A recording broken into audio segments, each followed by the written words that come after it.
भक्त वत्सल भगवान की जय जय श्री राधे। तो महाराज कपिल मुनि से उपदेश लेकर के माता देवहूति भक्तिमती हो गई है महाराज। और कपिल मुनि भी माता को उपदेश देकर के गंगा सागर की ओर प्रस्थान कर गए हैं। जो भी गंगा सागर गया होगा उन्होंने वहाँ कपिल देव जी का जरूर दर्शन किया होगा महाराज। बोले कपिल देव भगवान की। तो महाराज कपिल देव जी आज भी गंगा सागर में विराजमान हैं, वहाँ भक्तों को दर्शन देते हैं। आइए चतुर्थ स्कंद में प्रवेश करें।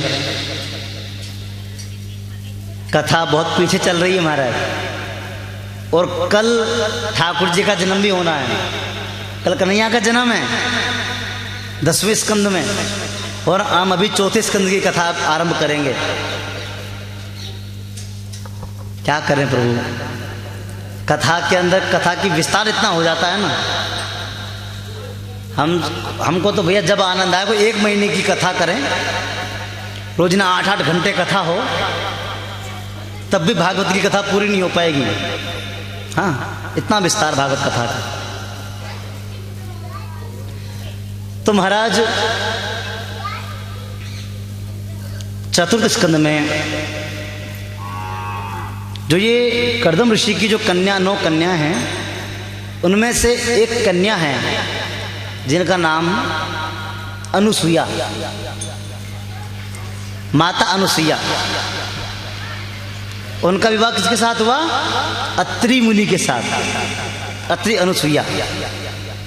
पातिव्रत धर्म का प्रभाव इतना भयंकर, इतना तगड़ा प्रभाव कि ब्रह्मा विष्णु महेश भी जिनके यहाँ छोटे छोटे बालक बन करके,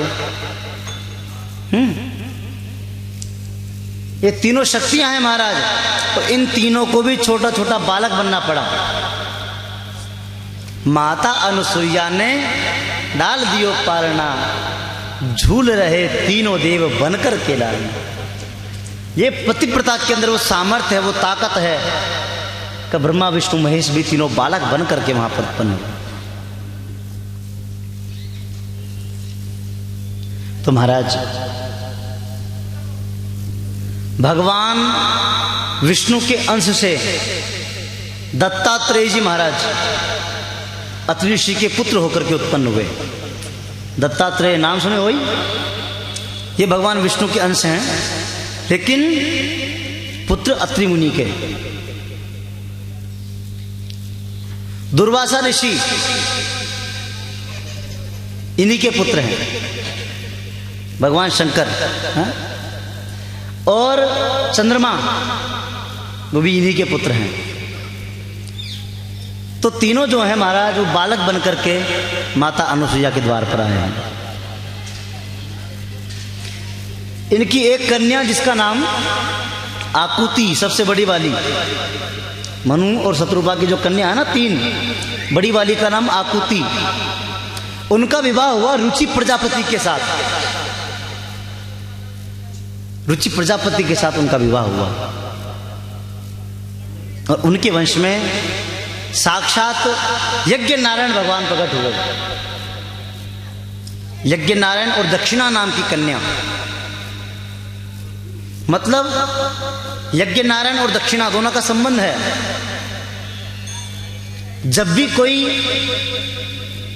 यज्ञ करवाया जाए, ब्राह्मण को बुलाकर उसको दक्षिणा अवश्य प्रदान की जाए। दक्षिणा यज्ञ का संबंध। सबसे छोटी पुत्री प्रसूति, प्रसूति का विवाह किसके साथ हुआ? दक्ष प्रजापति के साथ। वॉल्यूम कम। दक्ष प्रजापति के साथ विवाह हुआ प्रसूति का। इन दक्ष प्रजापति के कन्या कितनी हैं? 16 कन्याएं हैं महाराज। बड़े होने पर दक्ष प्रजापति ने 13 कन्याओं का विवाह धर्म के साथ कराया। एक कन्या का विवाह अग्नि के साथ करवाया, स्वाहा नाम की। एक कन्या पितरों को दी, स्वधा नाम की। और एक कन्या जिसका नाम था सती, उसका विवाह करवाया भोले बाबा के साथ। सती का विवाह भोले बाबा के साथ संपन्न हुआ। एक दिन की बात, ब्रह्मा जी ने इस दक्ष प्रजापति को एक पद दिया महाराज। जैसे मंत्री पद होता है ना, कोई कैबिनेट मंत्री बनता है, बनते रहते हैं मंत्री, उसी प्रकार से ब्रह्मा जी ने अपने कैबिनेट में इनको मंत्री बनाया। अब एक बार जो व्यक्ति मंत्री बन गया या छोटा मोटा पद भी यदि उसके पास आ गया, फिर तो महाराज वो ये समझता है कि मुझसे बड़ा संसार में कोई नहीं है ना। ये पद का मद जो है ना महाराज, बहुत भयंकर होता है ये। अब तो प्रजापति को भी ऐसा पद मिला और पद का मद ऐसा चढ़ा महाराज, अपने सामने किसी को समझता ही नहीं है। अब नहीं को अस जन्मो जगमाही, प्रभुता पाही ताही मद। प्रभुता पा करके तो महाराज मद आ ही जाता है। लोग एक बार यदि किसी कुर्सी पे बैठ जाए ना, तो फिर छोड़ना नहीं चाहते कि महाराज जब तक मरूं तब तक यहीं बैठा रहूं। एक बार यदि कोई गांव का सरपंच बन जाए, ये सोचता है कि मुझसे बड़ा कोई नहीं अब दुनिया में, मैं तो राष्ट्रपति हो गया है ना। अब जिंदगी भर हमारे पास ही रही है सरपंची। हद तो जब हो गई महाराज, एक व्यक्ति ने लिखवा रखा अपनी मोटरसाइकिल के पीछे, भूतपूर्व सरपंच। भूत बन गया पर सरपंच ही ने छोड़ी। गाड़ी के पास लिखवाए भूतपूर्व सरपंच। अरे अब तो भूत बन गया, अब तो छोड़ दो। लेकिन नहीं साहब, पद ने उनको छोड़ दिया है, पर वो पद को नहीं छोड़ना चाहते। पद चाहिए महाराज, कुर्सी छावे मानते, साम दाम दंड भेद, पद छावे महाराज। पद मिलने के बाद मैं ऐसा, मैं ऐसा, मैं ये, मैं वो।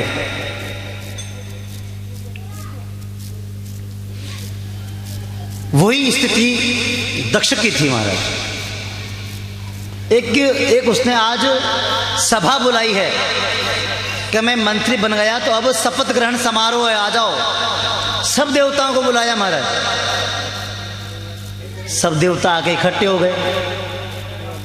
अच्छा, जो मतलब व्यक्ति घमंडी थोड़ा होता है ना, वो सबसे लेट पहुंचेगा महाराज। 1 घंटा 2 घंटा तरसाएगा लोगों को। लोग इंतजार करेंगे, भाई फलाना नेता आ रहे हो, अब आवे, अब आवे। जब आएंगे महाराज 1 घंटा 2 घंटा बाद, सब देवता विराजमान, प्रजापति आया और उसको देखते ही सब देवता खड़े हो गए। प्रजापति आए महाराज, नेता साहब आया, खड़ा हो जाओ, सब खड़े हो गए। लेकिन 3 लोग बैठे रहे। कौन? ब्रह्मा विष्णु महेश, तीनों बैठे हुए हैं महाराज, और सब खड़े हो गए। वो ऐसा अभिमानी था, ऐसा अभिमानी। उसने क्या देखा कि मेरे सम्मान में ये लोग तो खड़े हैं, लेकिन ये तीनों खड़े क्यों नहीं हुए? चलो कोई बात नहीं, भगवान विष्णु खड़े नहीं हुए, बाबा हैं हमारे, ब्रह्मा जी हमारे पिता हैं, लेकिन ये जो शंकर है ना, ये क्यों खड़ा नहीं हुआ? ये तो मेरा जमाई है, इसको तो खड़ा होना चाहिए था। क्रोधित हो गए महाराज, गुस्सा आ गया उनको। अभिमानी ऐसे होते हैं हमारे। सोचना ये चाहिए था उनको कि भाई मैं इस लायक तो नहीं हूं, फिर भी मुझको पद दे दिया गया है और ये सब लोग मेरे सम्मान में खड़े हुए हैं। इस लायक तो मैं था नहीं, लेकिन फिर भी सम्मान कर रहे हैं। सोचना ये चाहिए था, लेकिन सोचा क्या कि कौन कौन खड़ा नहीं हुआ, उल्टा। ये सोचनदानी जिसकी खराब होती है ना महाराज, ये होता है उसके साथ। अपनी दृष्टि को बदलो। यदि आपने अपनी दृष्टि को बदल दिया ना तो सृष्टि अपने आप बदल जाएगी। दृष्टि को बदलना जरूरी है महाराज। एक बार एक गुरु और शिष्य पैदल पैदल जा रहे थे महाराज।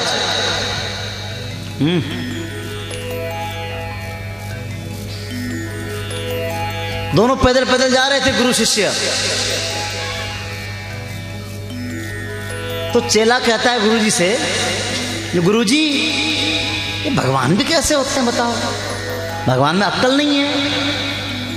गुरुजी एकदम चौंक गए, भगवान में अक्ल नहीं है क्यों? कि बताओ। एक गुलाब का पेड़ देखा उसने महाराज, शिष्य ने गुलाब का पेड़ देखा। तो शिष्य कहता है कि गुरुजी भगवान में तो अक्ल कौन है? ये क्यों? जो गुलाब का पेड़ में कांटा लगा दिया। गुलाब का पेड़ में कांटे होते हैं ना, जो गुलाब का पौधा में कांटा लगा दिया। अरे अतरो बढ़िया सुंदर फूल, कांटा नहीं लगाता, अतरो बढ़िया रे। तो गुरुजी कहते नहीं बेटा ऐसा नहीं है। फिर कि भगवान कितने दयालु हैं, कितने कृपालु हैं कि उसने कांटों के फूल में भी, एक कांटों के पेड़ में भी फूल पैदा कर दिए। गुलाब का जो कांटों का जो पेड़ था उसमें भी भगवान कितने दयालु हैं, कितने कृपालु हैं कि उन्होंने कांटे के पेड़ में भी फूल उत्पन्न कर दिए। ये दृष्टि है हमारा। एक कहता है कि फूल के पेड़ में कांटे लगा दिए, और गुरुजी कहते नहीं बेटा ऐसा नहीं है, भगवान कितने दयालु हैं कि उन्होंने कांटे के पेड़ में भी फूल उत्पन्न कर दिए। अपनी दृष्टि।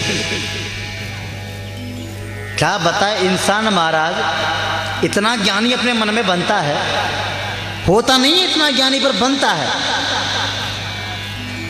गर्मी के दिन थे, एक व्यक्ति घूमने के लिए बगीचे में निकला।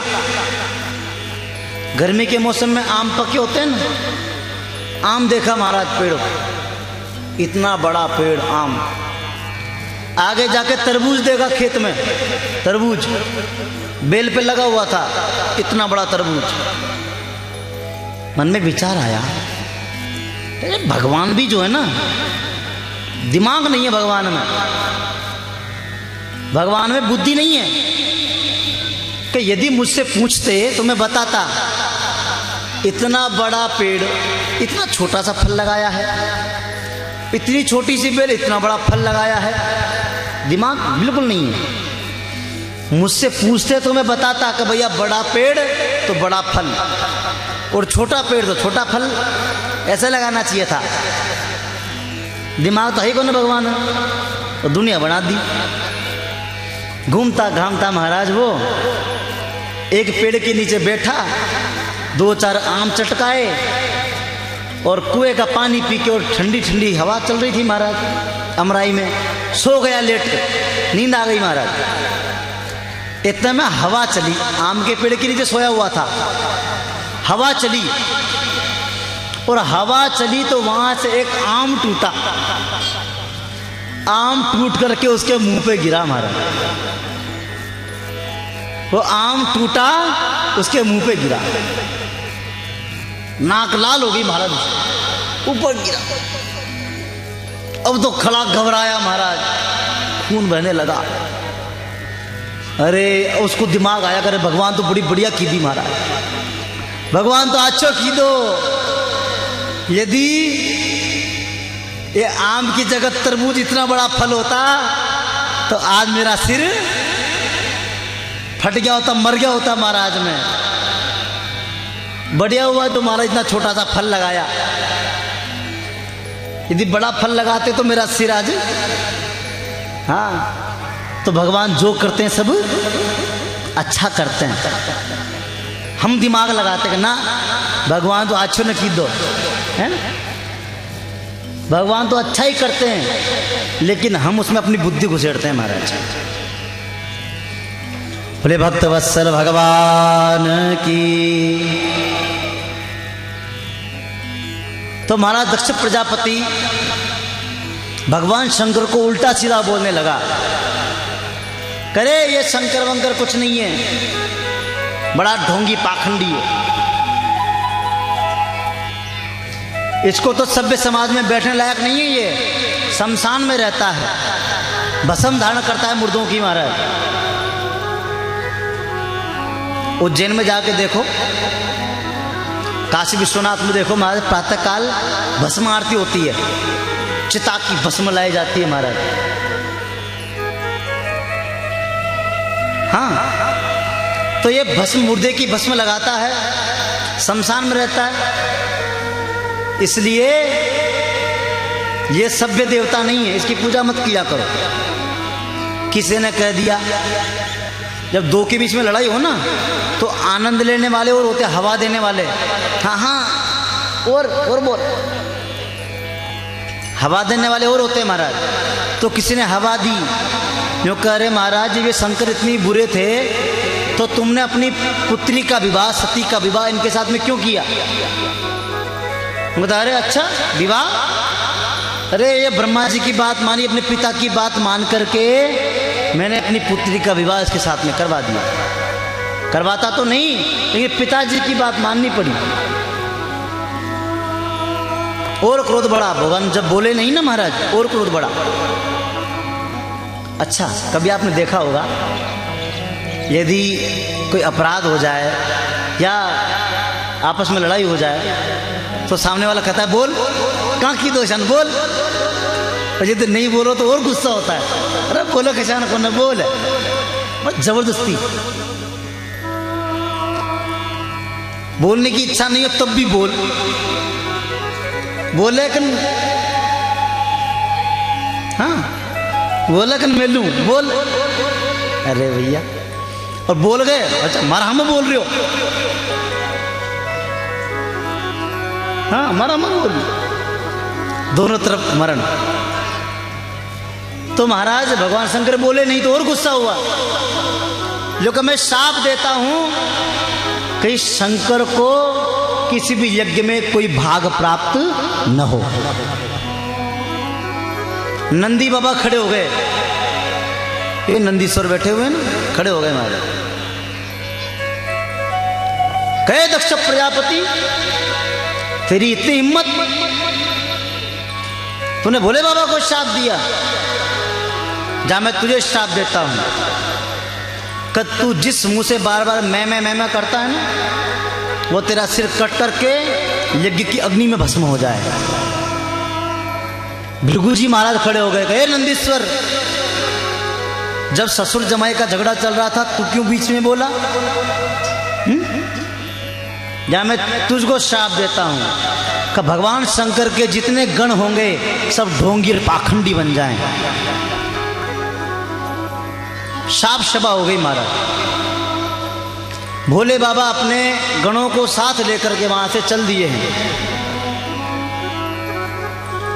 घर जाकर के सती से कुछ नहीं बोला। यदि भोले बाबा की जगह कोई दूसरा होता ना, तो सबसे पहले घर जाकर लड़ता, ले ये थारो बाप ऐसा बोलियो मारो, थारा बाप ने हमजा लीजिए, ऐसा न बोले, है ना? हाँ, उसका क्या कसूर बिचारी का?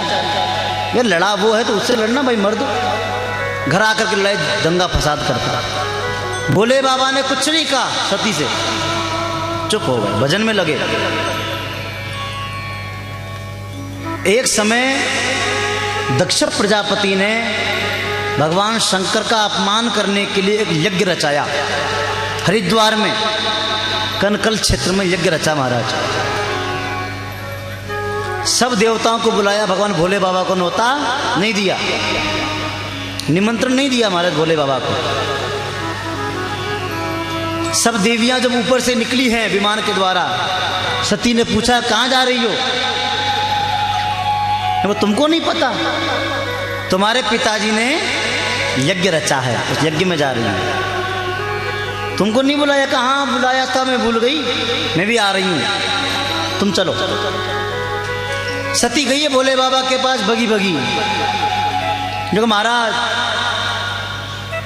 पिताजी ने यज्ञ रचाया है, आपके ससुर जी ने, प्रजापतेस्ते स्वसुरस्य सांप्रतम निर्यापितो यज्ञ महोत्सव किल वयम च तत्र विश्राम वामते। हे पतिदेव, आपके ससुर जी ने ये नहीं बोला कि मेरे पिताजी ने, ना। जब कोई काम बनवाना हो ना तो मैयाओं की चालाकी होती है, ये मैया चालाकी करती है थोड़ी बहुत। अपना नाता नहीं दिखाया, भोले बाबा का नाता दिखा रही है कि आपके ससुर जी के यहाँ यज्ञ हो रहा है, तो चलो। भोले बाबा ने मना कर दिया कि सती, जब कोई निमंत्रण नहीं दिया गया तो कैसे चलें? बिना निमंत्रण के नहीं जाना चाहिए। कि नहीं नहीं, पिताजी भूल गए होंगे, और वैसे पिता के घर, गुरुजी के यहाँ पर, मित्र के यहाँ तो बिना बुलाए भी जा सकते हैं, बिना बुलाए भी जा सकते हैं। लेकिन सती तदपि विरोध मान जह कोई, तहां गए कल्याण न होई। लेकिन तो ये सही बात है कि चले जाना चाहिए, लेकिन यदि फिर भी यदि कोई विरोध की, यदि कोई करे हमारा वहां जाने पर, तो वहां बिल्कुल नहीं जाना चाहिए। तुम तो वहां जाओ, और तुम्हारे जाने से उसकी आंखें लाल लाल हो जाएं, वो क्रोधित हो जाए, तो वहां नहीं जाना। आवत ही हर से नहीं, नैनन नहीं स्नेह, तुलसी तहा न जाइए, चाहे कंचन बरसे मेह। तुम्हारे जाने पर उस अगले आदमी को यदि प्रसन्नता न हो, तुम वहां जाओ और वो गुस्सा हो जाए, क्रोधित हो जाए, किले बायो पर भाग तुम मागा डेढ़ बना छड़नो, तो तुलसीदास जी कहते हैं वहां चाहे सोने की गिरनियां क्यों न बरस रही हों, लेकिन वहां जाना। तदपि विरोध मान जय कोई, तहां गए कल्याण न हो। सती नहीं मानी महाराज, याचना करती है जाने की। भोले बाबा ने कहा मैं तो जाऊंगा नहीं, तेरी इच्छा हो जो कर। भोले बाबा आंख बंद करके बैठ गए। सती महाराज भोले बाबा को कह करके मैं तो जा रही हूं, चली है।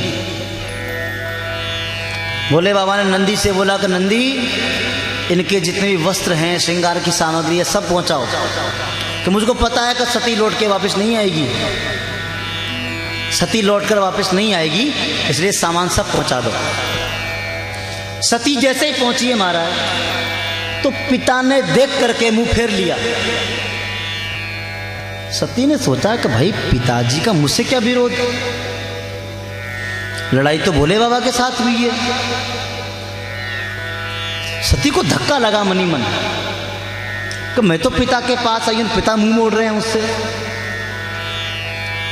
फिर भी चलो, पिता कामकाज में व्यस्त होंगे, इस वजह से शायद देखा न हो। लेकिन माता को जब देखा, तो माता ने देखा कि सती आई है, तुरंत दौड़ी है महाराज, सती को हृदय से लगाया, क्योंकि माँ तो माँ होती है ना।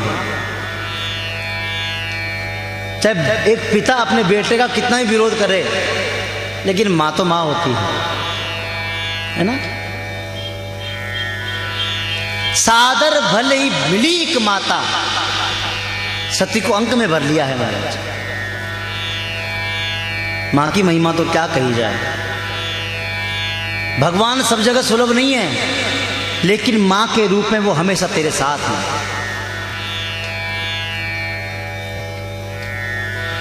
माँ बच्चों की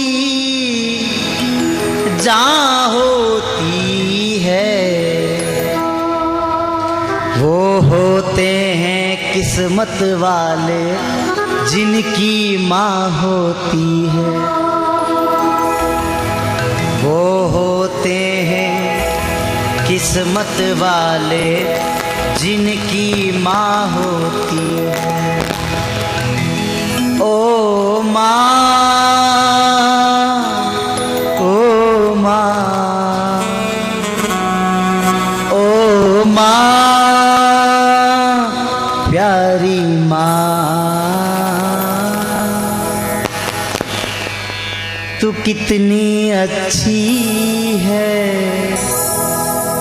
तू कितनी भोली है, प्यारी प्यारी है। ओ माँ, ओ माँ, ओ माँ, प्यारी माँ। दुखन लागी है माँ तेरी आँखियाँ, दुखन लागी है माँ तेरी आँखियाँ, दुखन लागी है माँ तेरी आँखियाँ, दुखन लागी है माँ तेरी आँखियाँ। मेरे लिए जागी है तू सारी सारी रतियाँ, मेरे लिए जागी है तू सारी सारी रतियाँ। ओ मेरे रोने पे, मेरे हंसने पे तू बलिहारी है। ओ माँ, ओ माँ, तभी तो कहा है ना, त्वमेव माता च पिता त्वमेव। माँ की महिमा, पिता से बड़ा स्थान माँ को दिया गया है।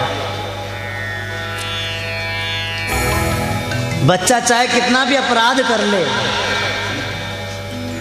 पिता चाहे कितना भी दंड दे ले, माँ तो माँ। बच्चा जब देखता है कब पिताजी मारेंगे, कोई बचाने वाला नहीं है, तो माँ की आंचल में जाके छुपता है। भाई देख ले दादू कुटियो, ऐसा ही तो है ना माँ की महिमा। माँ मिली है महाराज, माँ से मिली सती, बहनें भी मिली हैं। अरे सती जीजाजी नहीं आए? नहीं वो नहीं आए। क्यों नहीं आए? बात बना रही है महाराज। लेकिन जैसे सती यज्ञ परिसर देखने गई, ईशान कोण, ईशान कोण किसे कहते हैं पता है आपको? भोले बाबा का स्थान क्या होता है? दिशा कितनी होती हैं? 4, 8 दिशाएं होती हैं। पूरब, पश्चिम, उत्तर, दक्षिण, ये 4 दिशाएं तो होती हैं। 4 उपदिशाएं भी होती हैं। पूरब और दक्षिण के बीच की दिशा जिसे कहते हैं आग्नेय दिशा। कौन सी? अग्नि दिशा। घर में जो चूल्हा वगैरह बनाना हो, रसोई का जो काम हो, वो अग्नि दिशा में होना चाहिए, शुभ माना जाता है। दक्षिण और पश्चिम दोनों के बीच की दिशा नैऋत्य दिशा। कौन सी? नैऋत्य। घर में सीढ़ियां वगैरह बनाएं, बाथरूम वगैरह, लेटरिन बाथरूम बनाए तो इस दिशा में शुभ माना जाता है। और पश्चिम और उत्तर, इसके बीच की दिशा उसे कहते हैं वायव्य। वायव्य कोण। घर में जहाँ टंकी वगैरह रखें, पानी का स्थान हो, नल इत्यादि, होदी बनाए, टैंक बनाए, इस दिशा में बनाए। बच्चों का स्टडी रूम इधर, उत्तर और पूर्व दोनों के बीच की दिशा, इसे कहते हैं ईशान कोण। ये भोले बाबा की जगह है महाराज, इसको हमेशा पवित्र रखें। कोई अपवित्र चीजें, घर का कोई कबाड़ा वगैरह, इस दिशा में घर में अशांति फैलेगी, रोग फैलेंगे घर के अंदर। यदि ईशान दिशा आपकी स्वच्छ नहीं है तो घर के अंदर से बीमारियां खत्म नहीं होगी। एक बीमारी ठीक होगी, दूसरा तैयार। ये भोले बाबा की जगह है। यहाँ पे जो स्थापना हुई है भोले बाबा की ना, अब चर्चा आई गई तो बता दें, ये ठीक नहीं है महाराज। भविष्य में इनको ठीक करवाएं। इनको जो स्थान है जहाँ से जल निकलता है, ये पश्चिम दिशा में नहीं होना चाहिए। शास्त्रों अनुसार ये उत्तर दिशा में होना चाहिए। हमारे पहाड़ पे जो भोले बाबा है ना, उनका उत्तर दिशा में, वो ठीक है। किसी जानकार व्यक्ति ने स्थापना करवाई थी, उत्तर दिशा में रखा।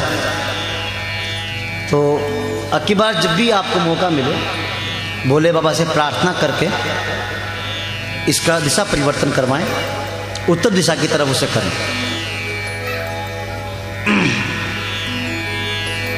बोले भक्त वत्सल भगवान की जय हो। तो ईशान कोण भोले बाबा की जगह होती है ना, ईशान कोण। तो महाराज होता क्या है कि वो जगह खाली देखी, वो जगह खाली थी महाराज। उस जगह भोले बाबा का स्थान नहीं था। जब स्थान नहीं था तो सती गुस्सा हो गई कि तुमने मेरा अपमान किया, मैं सहन कर गई, लेकिन जहां पति का अपमान, एक पत्नी के सामने उसके पति का अपमान वो कभी सहन नहीं कर सकती।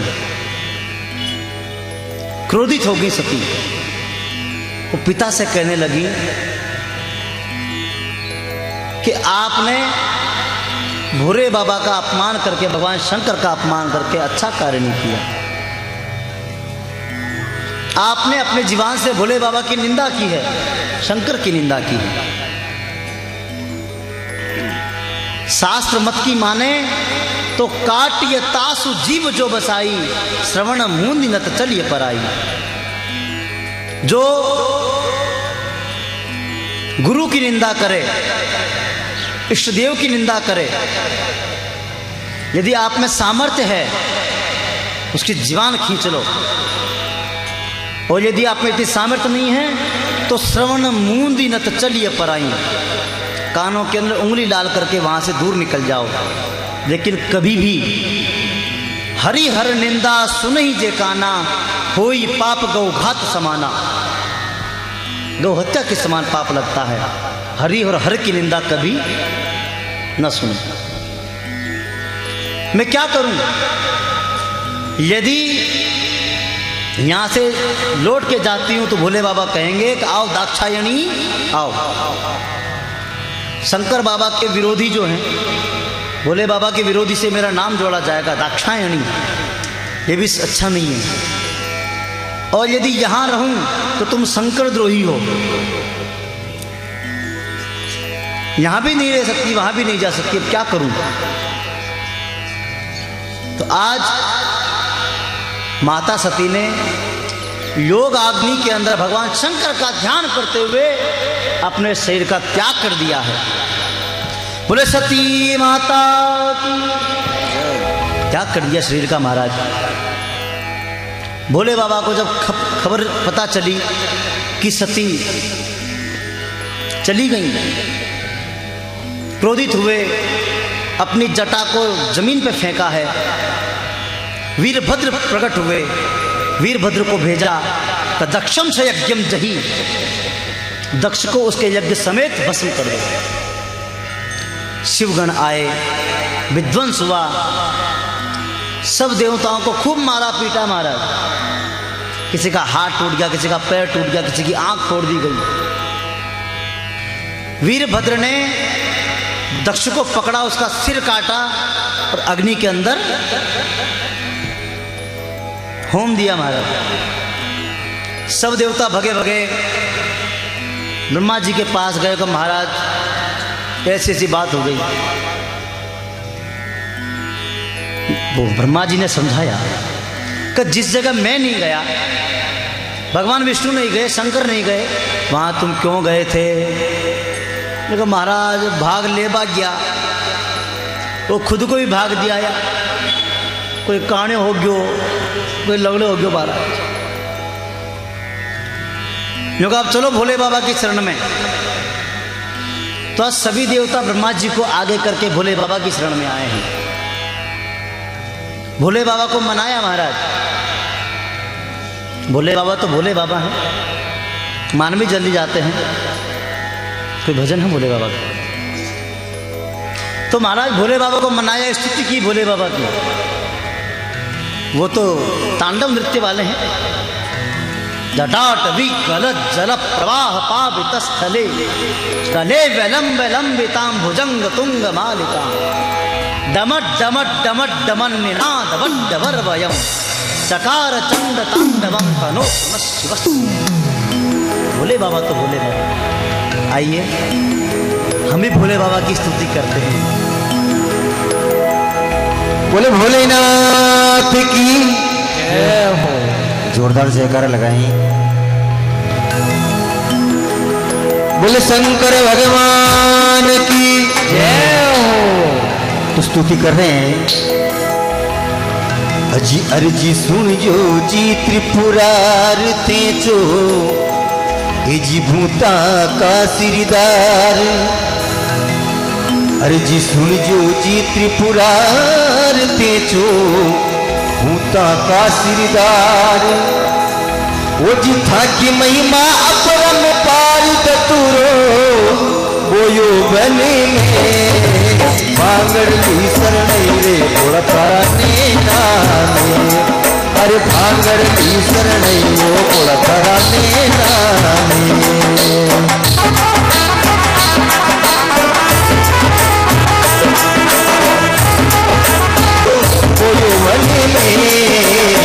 भांगड़ शरण वो बोला तारा नेरा। अरे भांगड़ की शरण वो बोला तारा नेरा।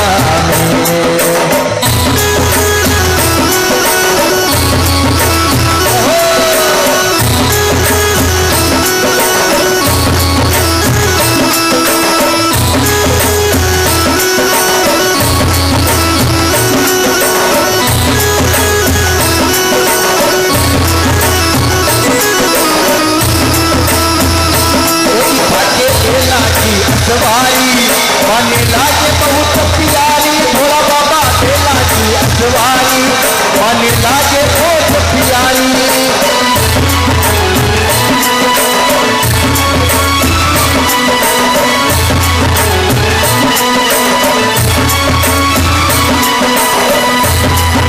अरे नाग बिराजे करे के माई, नाग बिराजे करे के माई।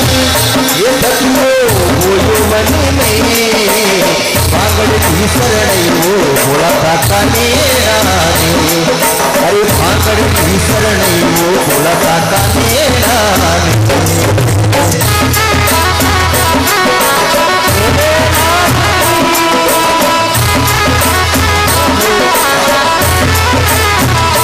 अरे अरे जी जो जी त्रिपुरार थे तो भूता का सिरदार।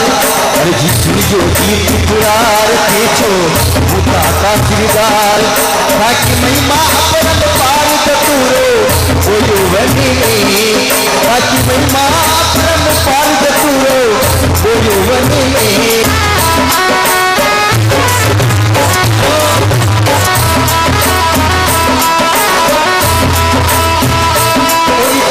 घोड़ा छे अरे धानी शंकर को भी सुनो।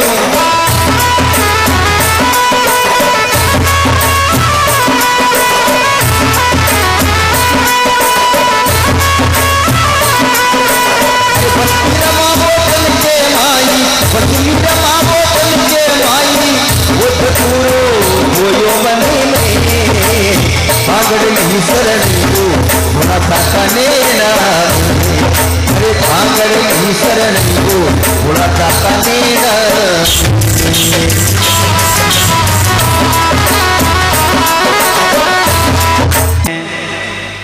प्रसन्न होने के बाद देवता, जिसका जो अंग टूटा था ना, उसको सही किया है भोले बाबा ने। जैसे आशुतोष हैं, अवरदानी है महाराज, भोले की तो बात ही निराली है।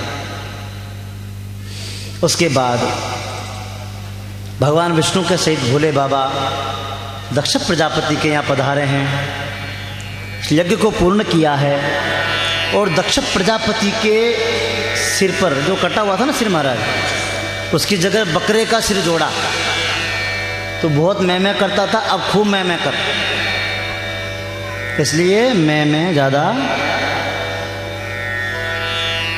मैं मति करे, मैं बुरी बलाए। और मैं बकरे ने करी तो लीनो शीस कटाए। इसलिए मैं मेरा कुछ भी नहीं है, जो सब है वो तेरा है, सब ठाकुर की कृपा से प्राप्त है। अब तो महाराज दूसरे जन्म में वही सती पर्वतराज की पुत्री पार्वती के रूप से प्रकट हुई हैं। और भगवान विष्णु के कहने से भोले बाबा विवाह को राजी हो गए। ठीक है महाराज, तुम कहते तो विवाह कर लेंगे। बड़ी सुंदर महाराज भोले बाबा की बारात सजी है। गणों ने बोला महाराज आपका विवाह है, आज तो कुछ बढ़िया ढंग ढंग के कपड़े पहने। ढंग ढंग यही कपड़े बढ़िया हमारे लिए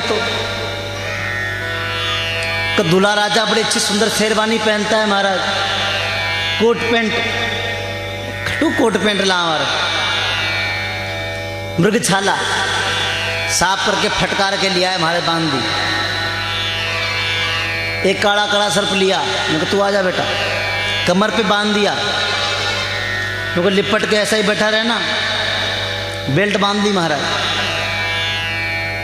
मैं कहा महाराज अब दूल्हे के लिए हार भी तो चाहिए, माला, दूल्हे के हार भी होता है गले में, नोटों की माला लाओ महाराज, अच्छा नोट ला माँ, मुंडों की माला ले आए साफ करके बढ़िया, तो ये चमक रही है, अच्छी बात, नई नई मुंडियाँ लगी पड़ी है इसमें, तो मुंडों की माला पहन ली। जो कि महाराज जो दूल्हा है ना, दूल्हा, उसको मोर बांधा जाता है सिर पे। कहाँ से लाए मोर, पैसा लगेगा। एक पीला सा सांप पकड़ लिया, मान दिया महाराज सोने की तरह, फंड फुला के बैठे रहना, तो सांप जो है फंड फुला के बैठा हुआ है यहाँ। क्योंकि रात में महाराज अंधेरा हो गया, बारात लेट हो गई, तो क्या करेंगे, टॉर्च वोर्च की व्यवस्था है, जो कि चंद्रमा मामा है ना, चंदा मामा लगा लिया टॉर्च, हाँ, कंगन की जगह भी सांप लपेट लिए काले काले महाराज। भोले बाबा का श्रृंगार अद्भुत श्रृंगार है भोले बाबा का। अब देवता जब आए, उन्होंने कहा भैया ये कैसा श्रृंगार बना रखा है तुमने, मनी मन करेगा भैया इनके साथ गए तो बेइज्जती होगी। भोले बाबा बोले भैया तुम्हारी इच्छा हो जो करो भाई, हम तो ऐसे ही चलेंगे। भगवान विष्णु ने कहा कि भाई सब अलग अलग चलो, सब देवता अपने अलग अलग जा रहे हैं महाराज विमानों में बैठ बैठ कर। भोले बाबा ने कहा भैया सब बराती भाग गए, हमारा बराती कौन, तो आवाज दी, डमरू बजाएगा, आ जाओ भैया जितने भी हैं। तो भूत प्रेत जिंद बेताल महाराज, जो कुएं में पड़ा था 100 साल से, वो उठ के आया, जो पेड़ पे लटके हुए थे उल्टे वो आ गए सब महाराज, भूत प्रेत हा हा ही करके। कब मालिक ने याद किया चलो बारात में, दुनिया भर के भूत महाराज, कोई गोरा भूत विदेशों से आया है महाराज, कोई काला भूत, कोई मोटा भूत, कोई पतला भूत, हर तरह के भूत आए भोले बाबा की बारात में। बारात चली, पीछे से आवाज आई, अरे भैया रुको रुको रुको। अच्छा पता है भोले बाबा जब बैठे ना, अब दूल्हा जाता है तो घोड़ी पे बैठता है, अब घोड़ी कटूँ आवे, आप तो नंदी बैल है महाराज, नंदी को सजाया गया, नंदी